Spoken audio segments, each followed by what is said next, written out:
అన్న మాజీ మంత్రి అంబటి రాంబాబు ఈ రోజు ముఖ్యమంత్రి చంద్రబాబు నాయుడు గారిని ఉద్దేశించి మాట్లాడినటువంటి తీరు తీవ్ర చర్చాంశంగా మారింది. అంబటి రాంబాబు గాడు ఒక ఎదవ ఎపిచారి. వాడి గురించి చెప్పాలని చాలా ఉంది. వాడు ఆడవాళ్ళకి ఇలువైన ఎదవ నా కొడుకు. వాడు అలాంటి వాళ్ళకి పెంచి పోషిస్తున్న వాడు ఒక పెద్ద ఎదవ. వీళ్ళ గురించి వాడంతా స్టేట్మెంట్ ఇస్తే వాడు కారు ఆపి తిరుపతి శాల్వా వేసుకుని మెల్లో ఆ మాట మాట్లాడుతాడు.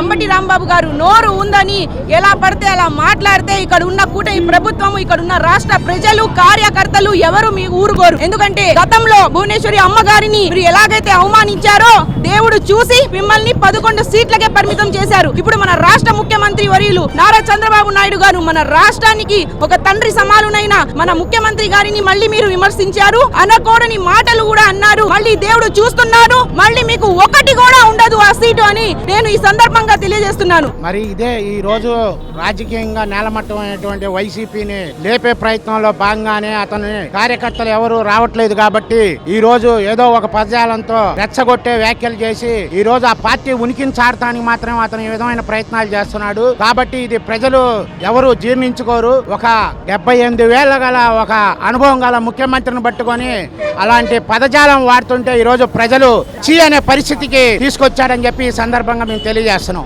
బూతులు మాట్లాడడం వాళ్ళకి వెన్నతో పెట్టిన విద్య.